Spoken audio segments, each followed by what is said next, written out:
গাজীপুরের শ্রীপুর পৌরসভার উজিলাভ গ্রামে পৈতৃক সম্পত্তি জোরপূর্বক দখলের চেষ্টা এবং প্রাণনাশের হুমকির অভিযোগ করেছেন ভুক্তভোগী রুবেল হোসেন।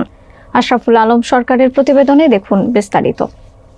রুবেল হোসেন জানান, তিনিও তার ভাই বোনেরা শ্রীপুর থানাধীন 42 নং উজিলাভ মৌজার SA দাগ 63 এবং RS দাগ 606 নম্বরের 3 একর 31% জমির মালিক এবং দীর্ঘদিন ধরে ভোগ দখল করে আসছেন।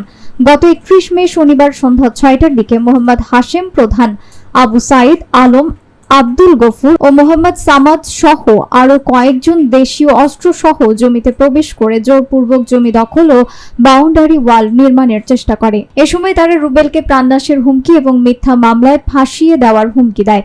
ভুক্তভোগী জানান, ঘটনাস্থলে উপস্থিত লোকজন বাধা দিলে প্রতিপক্ষ পালিয়ে যায়। তবে এ ঘটনায় আতঙ্ক ছড়িয়ে পড়ে এলাকায়। এ ব্যাপারে অভিযুক্ত আবুল হাশেম প্রধানকে একাধিকবার ফোন করেও কোনো মন্তব্য পাওয়া যায়নি, তিনি কল রিসিভ করেননি। রুবেল হোসেন শ্রীপুর মডেল থানায় লিখিত অভিযোগ দায়ের করেছেন। শ্রীপুর মডেল থানার অফিসার ইনচার্জ মোহাম্মদ আব্দুল বারিক বলেন, অভিযোগ পেয়েছি, তদন্ত করে আইনানুগ ব্যবস্থা নেওয়া হবে। এ ঘটনায় এলাকায় উত্তেজনা বিরাজ করছে।